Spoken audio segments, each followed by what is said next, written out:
Seorang wanita melahirkan tengah malam, tapi bayinya diambil langsung oleh kuntilanak.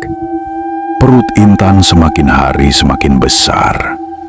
Reno, yang tak lain adalah selingkuhannya, menunggu kelahiran bayi itu dengan perasaan campur aduk, bahagia sekaligus cemas. Mereka sadar bayi itu adalah hasil hubungan terlarang, tapi mereka memilih membiarkannya lahir daripada menambah dosa dengan menggugurkannya. Mereka tinggal di sebuah desa terpencil yang dikelilingi rumput ilalang. Rumah mereka hanya terbuat dari papan dan tepas. Saat malam tiba, udara dingin menembus celah-celah dinding. Tidak ada listrik di sana, hanya cahaya obor yang menerangi rumah.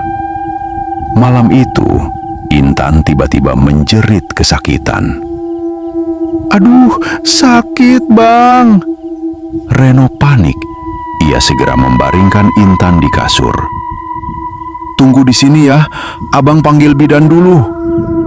Reno bergegas keluar menuju rumah bidan, meninggalkan Intan sendirian. Rumah itu mendadak terasa sangat sunyi. Hanya suara jangkrik dan aliran sungai di belakang rumah yang terdengar. Jam menunjukkan pukul 11 malam. Tiba-tiba terdengar suara dari luar kamar. Srek, srek. Seperti sesuatu menyeret rumput ilalang mendekati rumah. Intan menahan napas. Suara itu semakin dekat, tepat di samping kamar.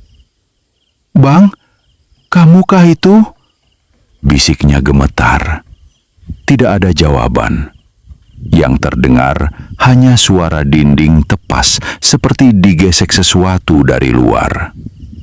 Intan menutup wajahnya dengan selimut sambil menangis ketakutan. Tak lama kemudian, Reno kembali bersama seorang bidan.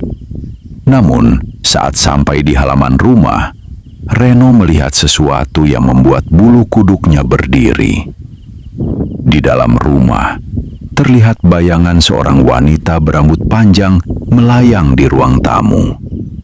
Bayangan itu jelas terlihat dari cahaya obor yang menembus dinding tepas. "Apa itu, Bu?" tanya Reno ketakutan. "Yang mana?" jawab bidan bingung. Saat Reno menunjuk lagi, bayangan itu sudah hilang. Reno segera masuk ke rumah. Bidan langsung menuju kamar untuk menolong Intan melahirkan. Reno menunggu di ruang tamu dengan gelisah. Tak lama kemudian, terdengar tangisan bayi. Reno tersenyum lega. "Anakku sudah lahir." Ia berjalan menuju kamar. Tapi tiba-tiba terasa seperti ada yang menarik kerah bajunya dari belakang. Reno menoleh cepat. Tidak ada siapa-siapa. Bulu kuduknya berdiri. Saat itulah kursi yang tadi didudukinya tiba-tiba jatuh sendiri. Brak. Seperti ada sesuatu yang berlari keluar dari rumah.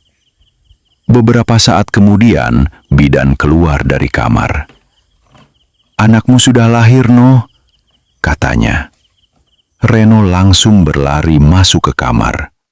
Namun langkahnya mendadak berhenti. Intan terbaring kaku di atas kasur. Tubuhnya berlumuran darah. Matanya melotot ke atas. Ia sudah meninggal. Dan bayinya hilang. "Intan!" Reno panik. Ia berlari keluar mencari bidan. Namun bidan itu sudah tidak ada di rumah. Dengan putus asa, Reno keluar ke jalan. Di kejauhan, di tengah gelapnya malam, ia melihat sesuatu yang membuat tubuhnya lemas. Bidan itu berjalan bersama sesosok kuntilanak yang melayang di atas tanah. Di pelukan kuntilanak itu, ada bayinya. Mereka berdua menoleh ke arah Reno, lalu tertawa bersamaan. Sosok mereka perlahan menghilang dalam kegelapan malam. Reno hanya bisa berlutut di tanah sambil berteriak putus asa. "Kembalikan anakku!"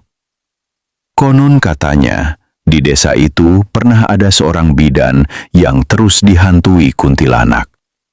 Hantu itu mengancam akan membunuhnya jika tidak diberi seorang bayi.